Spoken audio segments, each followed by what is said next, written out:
The weekly Industry Angel podcast hears from business leaders and entrepreneurs who share their stories and that all-important light bulb moment. This can inspire us all and maybe scratch that itch and kickstart that idea that keeps you awake at night.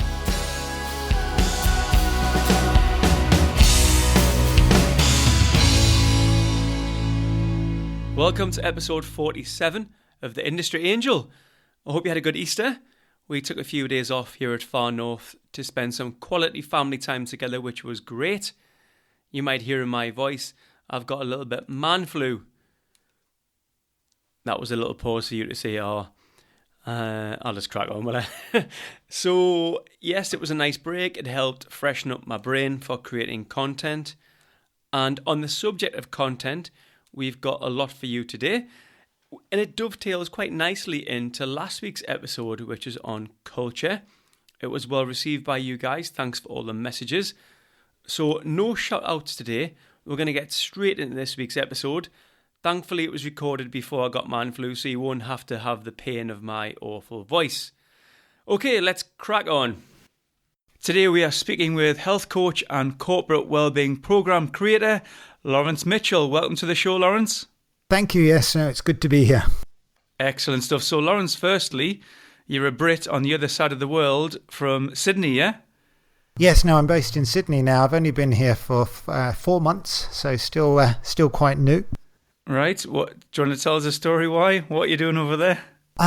Okay. So, I've always loved Australia, and I've been here a lot on holiday, traveling around, and then probably about 6 years ago, we were here. I took a couple of months off work and hired a camper van, and we travelled around, and we just loved the lifestyle. And we thought one day it would be great to live in Australia and also live in the UK, because I'm very, I've lived in the UK all my life, but the time wasn't right to just move 6 years ago. So what we did is when we got back, we applied for our visa, our residence visa, which we got, and when you get residency, it expires. So it actually expired last year. So we had to make a decision whether to just let it lapse or to actually make the shift. And after a lot of thought, to be honest, we decided to take the opportunity. It just felt like all the stars aligned, and something was very much pushing us to disrupt our lives and move to Australia, move to Sydney. So that's what happened. We came as a family in August, because the visa actually expired August the 16th, and we arrived August the 12th. And then I went back, because I had to go back to the UK for a few months at the back end of last year to tie up some pretty significant loose ends. And then I came back, and I've been based here now since December, so for close to 4 months. Fantastic stuff. And so that's it. You're not going back to the UK. You've got no ties, no houses, no nothing. No. Still got ties in the UK, and I'm going back in May. All my family and lots of people in the UK. Yeah, so I'll be going back. A couple of times a year. I'm going back twice this year, and then we'll see. To be honest, my focus is living here. The dream we had 6 years ago was to be almost location independent, which meant that we would live in Australia for part of the year and the UK for the other part of the year. My son is only 10, so practically that's not possible right now. So, but at some point in the future, it will be. So our goal is to get our citizenship here in Australia, and that will give us more choice in the future. So we're definitely here for a couple of years. Brilliant. Well, that'll probably lead us, and we'll probably touch upon what you're doing in Australia now. But so the reason I wanted to get you on the show, Lawrence, is that listeners probably will remember me talking about burnout. So it's something that's happened to me twice. So hospitalised, lots of tests, drugs administered. Essentially, Lawrence, it was stress. But it took me a while for the penny to drop, and ultimately this led to me firing myself, start my own company with my own culture and work ethic. So I really want to get you on and help some of our audience. Part of my calling after that is now to help and educate and promote wellbeing. So my request to you, Lawrence, is to help and maybe spark one or two of our listeners into a new regime of taking care of themselves, like I didn't do, actually. Sure. Sure. So, I mean, I have a lot of experience, if you like, in terms of managing burnout. I mean, before I came to Australia, just to frame my story, if you like. So I was working in corporate. So I worked for a big corporate publishing company for a long time as global marketing director. So I had a big team, a couple of hundred people, and it was publishing. I joined the company over a decade ago, and it was a magazine publisher. And of course, with the internet, there was a huge amount of change. The business became completely, the model was disrupted, the customer base was disrupted, and the business had to change. So enormous amount of change, an enormous amount of stress, and leading a big team, I was under a massive amount of stress myself. And I felt I needed a better way of coping with it. I'd always been very health focused. So I've really been into running and eating well, just to protect myself, if you like. But I was really struggling with mental resilience and just coping with so much change, so much happening all the time. So I researched, and I thought I really got deep and tried to understand what causes stress, what the impact of chronic stress is on the body, on health. And I was really, I suppose, surprised at what I found, and I realized that stress is the foundation of so many illnesses.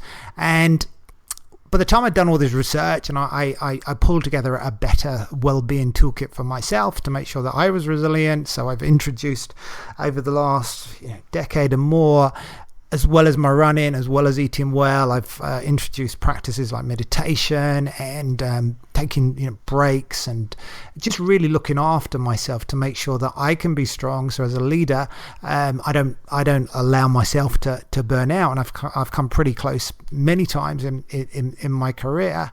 Once I had all this knowledge, it inspired me to then I wanted to share this knowledge, and that's why I wrote a book, and felt I could package that and share that more efficiently with more people, because I thought, this is such valuable information. Why doesn't everybody know this? So I built my own toolkit, and then I trained to be a health coach so that I could share that and help others really prevent burnout, prevent getting ill, and cope with change. I particularly am focused on people who work in corporate environments or run their own businesses, because they're the people who have to put up with so much stress, so much change, and have to be there for everybody else. Because when I was working in those environments, and even now, it's a very similar environment. So sort of being in it and teaching and coaching other people at the same time, it just really helped me understand the pressures. But as a leader, everyone looks to you to show direction, to show the way ahead. And sometimes as a leader, you don't actually know what's going to happen. So I've been in situations where I've been up for sale as a business, and I've been buying other companies, and the future is very uncertain. No one knows what's going to happen. But as a leader, you're expected to know those answers, and to be able to convey confidence, you've obviously got to have a toolkit, a set of habits that enable you to remain strong and well, so that you can be there for other people. So that's really my philosophy that underpins everything that I do in my health coaching work, and everything that I do in all other aspects of my life now as well.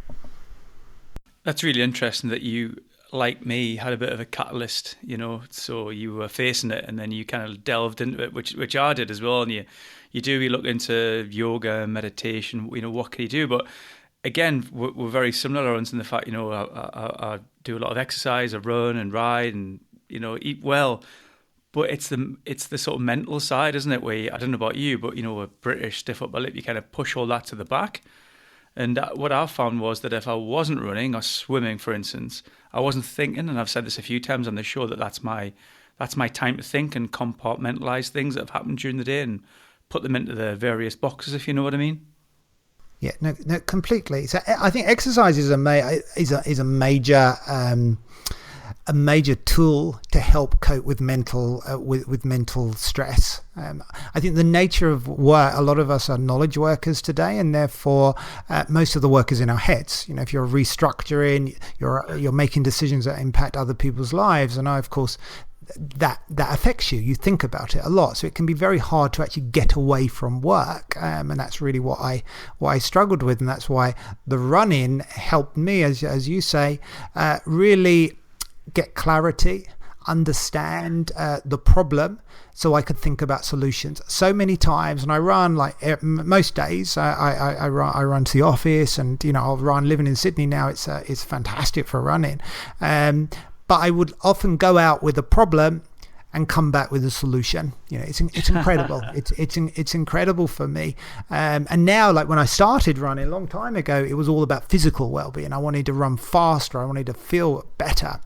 Now my running is all about mental well-being, because it enables me to think more clearly, to solve problems, because you're moving and the blood is pumping around your body, and you can apply that. Not everyone's into running, but one thing that I really encourage, and I'll talk a little bit later about the work I've done around corporate well-being, but one tactic that everyone can do is just do walk and talk meetings. I think they're fantastic, just to get out and talk about a problem. When you're actually moving and you're talking to someone else, it's amazing how much clearer you see things than if you're just sitting in a room together looking across the table. So I really encourage that kind of movement throughout the day, because it really helps. It really helps with being able to think more clearly. Brilliant. Now look, that's a top tip for our listeners. I have seen a lot more of that, and I've read a bit more of that actually happening now in the corporate workplace, the walk and talk. So yes, I'd love to hear from anybody listening if they've done that. So Lawrence, why don't we actually shape this, and what do you do? So in terms of is it an organisation or an individual themselves that ask you for help? So I do two things. I love working one-to-one with people, because that's where I really get that connection. So I do one-to-one coaching where I'll work with people, and their starting point, I've built a framework, a model, which is around energy. So I look at the whole person. So in practical terms, it means that if true well-being isn't the result of eating well, it isn't the result of exercise, and it isn't the result of doing meditation. These are all tactics. True well-being is getting balance around a number of different areas in your life. So I talk about physical energy, I talk about mental energy, I also talk about financial energy, because money is such a big source of stress, and if you solve that, then of course you feel better.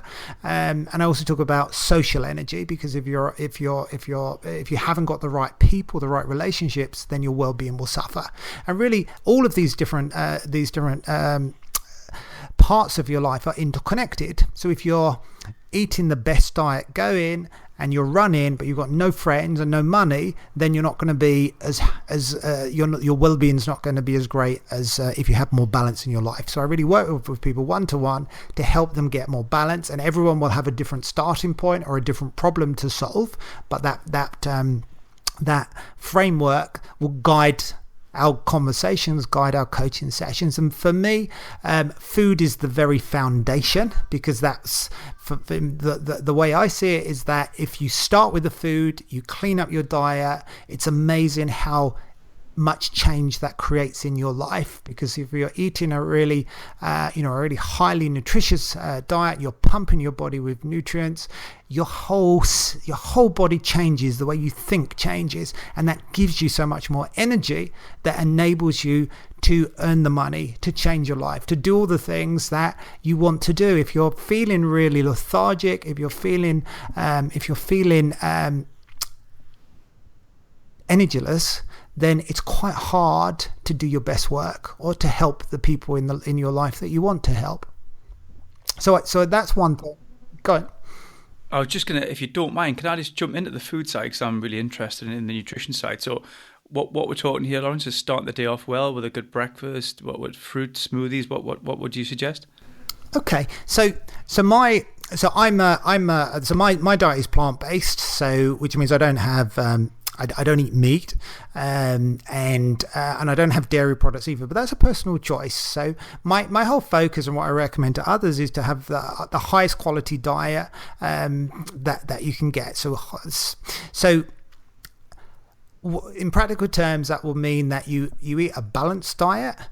You try to have as many plants as possible because plants are really full of nutrients. Fruits are good, but fruits also have a lot of sugar. So therefore, trying to minimize the amount of sugar depending on your lifestyle. Everyone's different. So there isn't, in my view, one diet that is universal for everybody. But I think if you're eating real foods, really good quality foods, preferably organic, high nutrients, then that will serve you well. It's got to be balanced, and that means balanced carbs, so plant-based nutrition, quality fats, so vegetable oils, healthy fats that really feed your body, and then good quality protein. So when we talk about protein, a lot of people think, and certainly is a question I always get asked because I don't eat meat, and I haven't eaten meat for more than a decade now. People ask me, where do you get your protein from?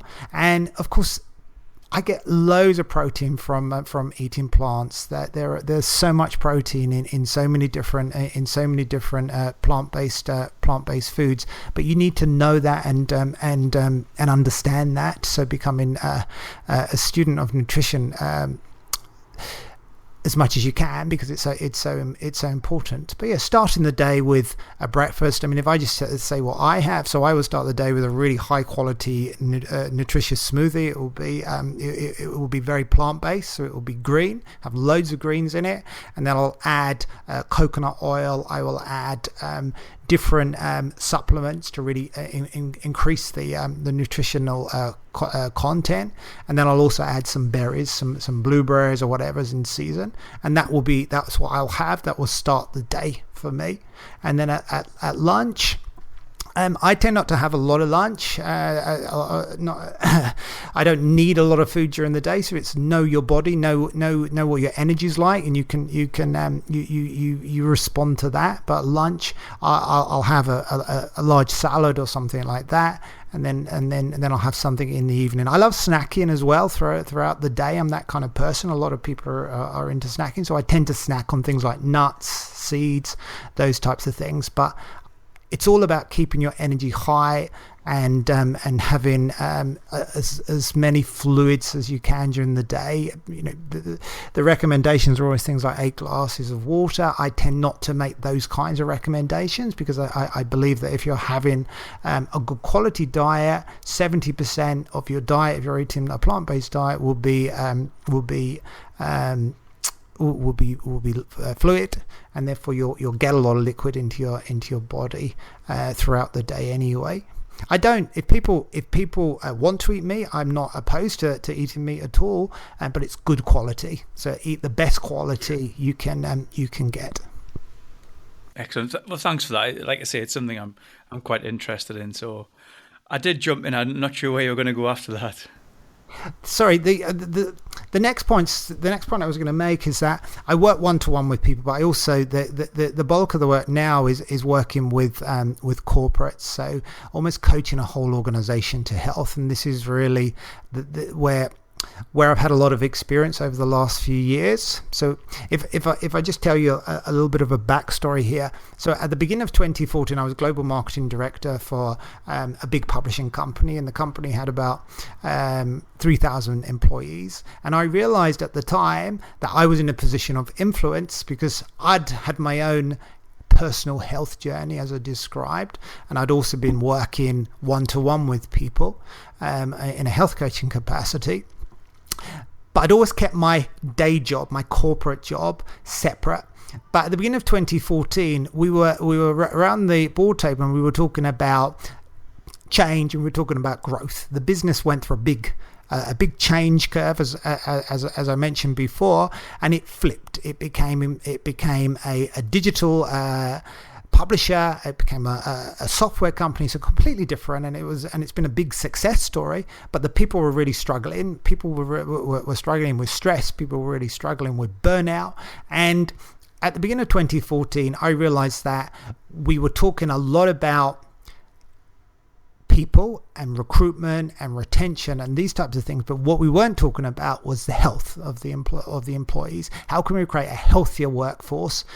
So with my background and with my knowledge and experience, I use that as an opportunity to create a well-being program from the inside, and it became the RBI Living Well program, and it grew really quickly. So it started in one part of the business, and before long we realized that there was a real need within the employees to actually embrace and learn about how to build their own wellness toolkit.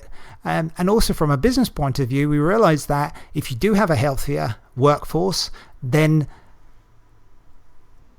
their performance will go up, and that's only going to be a good thing from the business's point of view.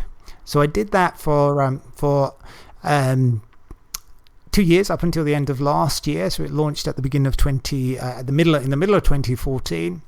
And then by the end of 2016, we were recognised. We won an industry award last year for best corporate wellbeing program, which was fantastic, just to get that external validation of what we're doing. But I learned so much during that 2.5 years in terms of how to connect, how to help people move forward on their health journey, and how to really speak to the mainstream, because a lot of what I'd been doing had been very, very niche. So I'd been into kind of plant-based nutrition, and I realized that often people had a problem, and my solution was always drink a green smoothie. But a lot of people just did not want to drink a green smoothie or go foraging. The types of things that I would do that I knew worked.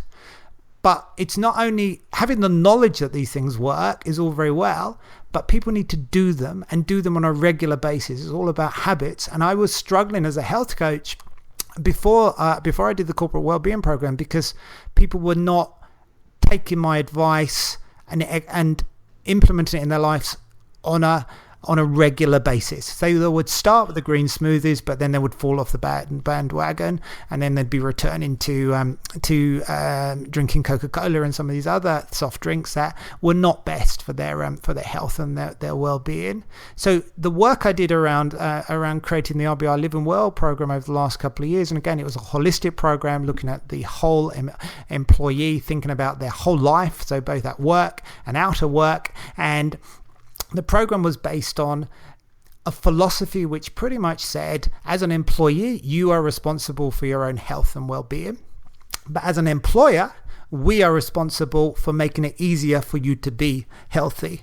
And what we do, and what we did, and what we continue to do, is to create initiatives which fitted in three categories, really. Education, so we're going to teach you, we're going to inspire you to want to introduce healthy habits wherever your starting point is. So it was built around nutrition, it was built around movement, it was built around mental and stress resilience, as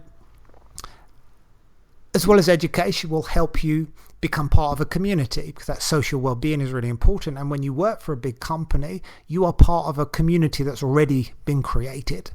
And then the last point was making it easier for you to get personal insights, so personal health insights. So we would bring in validated nutritionists and people who took your blood and tested your blood and gave you the results back. So we just made it very easy for people to learn and to connect with other people, and to learn about themselves and their own health and get tips.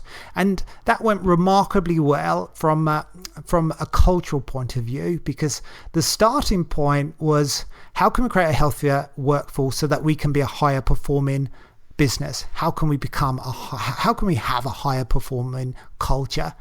And it's funny, you start these things with one goal, and then it takes a life of its own, because at the beginning, I was very, very passionate about it. And when I presented it with an enormous amount of passion to my colleagues on the executive leadership team, I got a very lukewarm response. It was like, is this really the most important thing that we should do? Because at the time, they saw it very much as a peripheral type activity, something which is all about fun and, fruit and Pilates and those types of things, something which isn't core. But what really put it on the map was 9 months after the program started, we had a problem in our technology team, and there's a big technology team, and the head of technology came to us and said, look, we've got a problem. We have all these people who are off with stress, and they're off not for like a few days, but for a few months.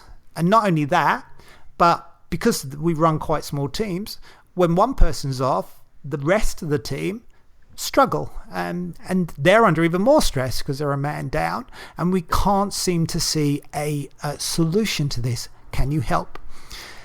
So that's when we kind of said, okay, let's take this away and let's think, because we're the way I present myself, or the way I think about myself, is as a prevention guy, if you like. So when there's a problem, let's kind of try and prevent it happening rather than wait for it to happen, and then you're into cure mode. But this was a problem that needed to be solved, and we needed to prevent it from getting worse. So that's when we introduced a mindfulness program. So we had two elements. There was a stress awareness training program for the managers, which was pretty much a case of, as a manager, you're responsible for the well-being of your staff, and you need to be aware when people are showing the signs of stress. And if they're showing the signs of stress, then you don't just pile on more work and be very task focused, as many of us as managers are. I mean, I certainly relate to that, but you try and understand and try and use different tactics to help that person in your team cope better with whatever the problem is. So that was the first element. And then the second element was a nine-week mindfulness training program, which, when we introduced it, because the tech team were not really aware of mindfulness and it sounded very, very hippish to them, so we got 22 very cynical technology people onto the mindfulness program, the 9-week mindfulness program, and by the end of the 9 weeks they transformed, and they learnt about a toolkit that really helped them cope and understand and see much more clearly the problems that they were facing on a day-to-day basis. And not only that, but it also had a ripple effect on their personal life. And we run these 3-day wellness events in the business every twice a year, and a couple of them spoke at that event and spoke about their experience and the impact it had on their lives, and that then led to the whole program being scaled to lots of different areas. And now it's been customized for different roles, because if you're a sales guy, you're going to have different day-to-day pressures than if you're in the tech team, or if you're in marketing or finance or HR. And the program has now been rolled out to all different areas across all the different geographies, and it's really had an impact on culture, and it's really had an impact not only on the individuals but also on the business, because the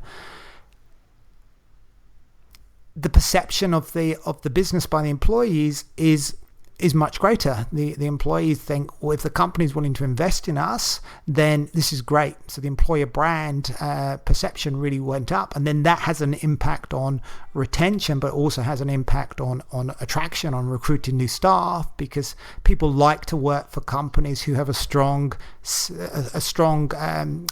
culture of social responsibility, and well-being is very much part of that. That dovetails really nicely into last week's show, actually, Lawrence, which was about culture. So I think this is sort of took it a step deeper. Thinking about the corporate world and bringing one of these programs in, do you actually use KPIs and metrics as you would in sales and marketing and production activities? You do. So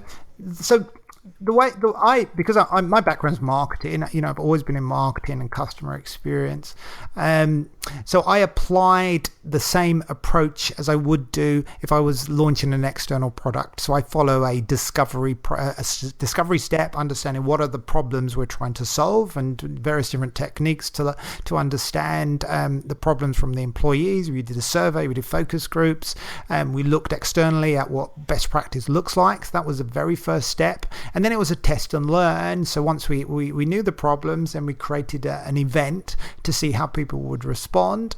And then from that, where we are now is a growing scale. And then the KPIs, and it's taken a while to really create a dashboard, but the KPIs would be are around engagement. So that was a big one for RBI. Every business will have a different KPI based on where they are, but for us at RBI, it was engagement. So how engaged are our employees, and we measured that through a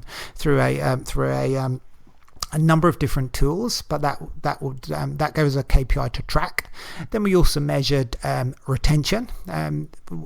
To see if our wellbeing initiatives impacted on retention, and also absenteeism. So what's the number of people who've been absent through sickness, and what types of sicknesses are there, and how can we influence those numbers? And there are a number of other metrics we looked at as well. But the other key thing that I think really sort of brought it home was looking at it at the individual level.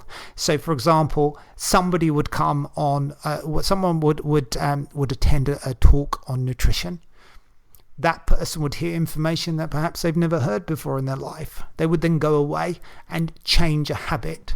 They would then experience something new. And if you track it over the long term, that's when you see transformation at an individual level, and that's what made it really, really rewarding, having these case studies like I described about the people who were on the mindfulness training program. Other programs that we ran were around fitness. So we did last year we did a 30-day challenge, which was it was a team challenge, and it was around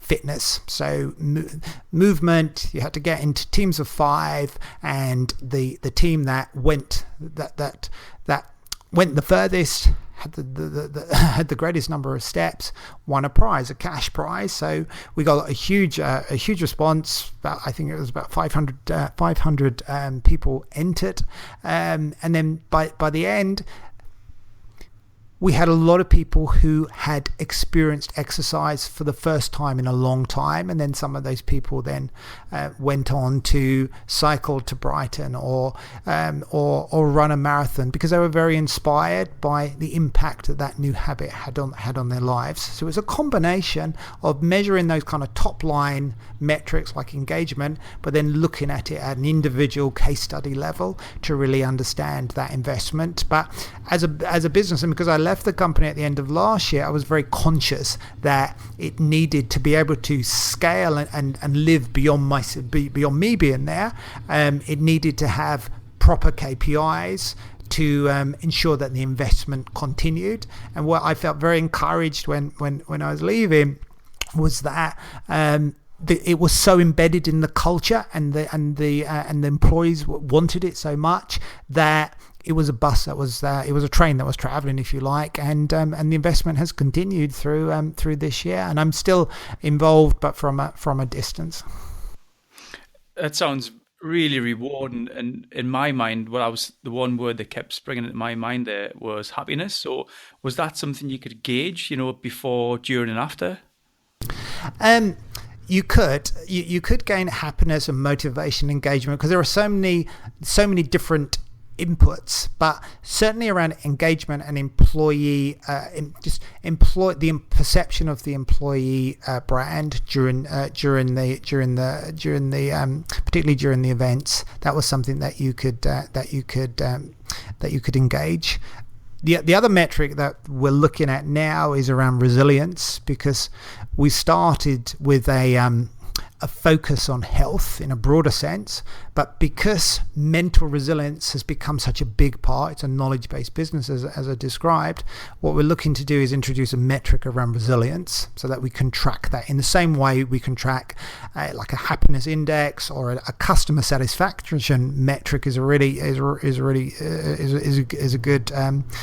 good example where we would track net promoter score, customer satisfaction, how loyal are our customers, but it's exactly the same in the corporate world. To be able to understand the impact of well-being initiatives on the whole business is tracking how resilient is our workforce. So how strong are our people? How well are they equipped to cope with the change and everything that's happening in the business, because businesses everywhere are being disrupted, are changing. People are very uncertain. There's so much change happening all over the place, and we can't control all of those things. What we can do, though, is learn how to keep ourselves strong and resilient and healthy, so that we can bounce back more quickly than otherwise. I'm just gonna, before we end, I just want to dig in a little bit. I'm a big fan of data, Lawrence, and you mentioned taking employees' bloods, and I think that's amazing.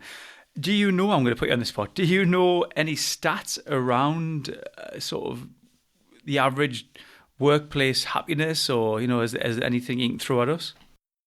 In terms of workplace happiness, so we used there's a couple of tools that I'll share with you. So we used a survey initially to track happiness, and we had various questions and a metric that the happiness of our employees across multiple areas, it tended to be between it ranged between 70 and 90%, depending on the team, depending on what was actually happening at the time. We became a bit more sophisticated last year, and we used a tool called Motivate, which is an app-based tool where each week we asked employees to download the app on their phone, and then each week to give us 3 pieces of data. One, how motivated were they that week? What were the 3 challenges that they faced, and what were the 3 good things that happened? And we got that data every single week, and it really helped frame conversations with staff, and it also helped us track that motivation level on a week by week basis. And you could also see, because it was at the granular level, you could see what was impacting those levels, what was happening on a day-to-day basis. So as a leader, it brought me much closer to the operational detail. I was aware of things that I wouldn't have been aware otherwise. So it was a very good tool. We ran a trial with about 50 people, and it went really well. We got a lot of learning from that, and now the business is scaling that to other areas. So it varies in terms of happiness, and there are so many things that impact happiness. I don't know if happiness is the right metric. That's why I like resilience, because happiness means different things to different people. Fulfillment is another word that I hear thrown around quite a lot, but resilience from a workforce point of view is a lot of people hate that term as well. But what I found just running my own sort of talks and workshops is, if I run a workshop around stress, so like my book, I called it Stress Without Success. Sorry, I didn't call it that at all. I called it Success Without Stress. But when I run a workshop about stress, not many people come. Whereas when I run a workshop and I call it Find Out How to Become More Resilient, the room is full. So there's a subtle difference where, and again, this varies by industry, because in some industries it's not. And I think this is definitely changing, but it's still not the done thing to admit to being under stress, under psychological stress. And I should add, and I did cover this in my book a lot, that the drivers of stress, we tend to think of stress as psychological stress, but so much of our stress is caused by nutritional stress. So there are lots of different causes of stress, and that's why, just to echo the point I made before, that if you get the diet right, you remove a huge amount of stress on your body, and that helps you think more clearly and cope with some of the psychological stress that comes from relationship issues, money issues, just worries about the future, some of those things that really do cause burnout if they're left unchecked. I think that's a key thing, really, that we all will suffer from stress, because life is not going to be. We wouldn't want a life without stress, because stress gets us out of the bed, and stress is a positive thing as well as a negative thing. But when stress is so much and you're under constant stress, constant worry, and it's relentless, what will happen is you will end up burning out, you will end up not able to work, and you will then have to go through a period of recovery. And that's a real shame, because it can be prevented with the right knowledge, the right habits, and the right guidance. Thanks so much for that, Lawrence. That's food for thought, pardon the pun, but it is. There's a lot of value in there for listeners to think and make their own minds up. You mentioned your book, Lawrence, Success Without Stress. I'll get it right if you get it wrong. Where can we get a hold of that? It's available on Amazon. So my website is getrightenergy.co. So I write a blog. I've got a newsletter called Healthy Habits, because as I say, I believe that it's what you do every day consistently that makes a difference to your health and well-being, rather than what you do once in a while. So it works both ways. So I'm not a purist in the sense that I talk a lot about nutrition and diet, but at the same time, you don't have to eat clean. You don't have to have a clean diet every day. But I talk about the 80-20 rule. So if you've got 80% good habits, 20% less good, then that's great. If you've got 80% bad habits, 20% good habits, less great. So it has an impact on your future self. So you can find out, and you can read a lot of blog posts that I've written on getrightenergy.co, and my book is available on that site, or it's available through Amazon. Excellent. I'll add those in the show notes, Lawrence, and I'll definitely sign up to that newsletter. It sounds really interesting. So, Lawrence, thank you very much for your time. It's been excellent. I've really enjoyed it. So I wish you well, and thank you again. Thank you. It's been great talking to you. Thanks to our friend Lawrence there. I had a bunch of questions for Lawrence. They're all kind of written down, and I just never got to ask any of them. I didn't want to interrupt the flow. There was some great content in there, and I guess it's going to be one of those episodes where you listen maybe 2 or 3 times, let the content sink in, take some notes. So great. Thanks, Lawrence. As always, I want to hear your comments. The Facebook page is a good place to start. Remember, there are 46 other episodes on Industry Angel or iTunes or however else you lovely people listen. So, you can always head backwards and look at some of the topics and catch up. Let me know how you found them. I think a lot of you guys are sharing the show recently. We've had a lot of guest suggestions come through. I've noticed on the download stats have really been spiking.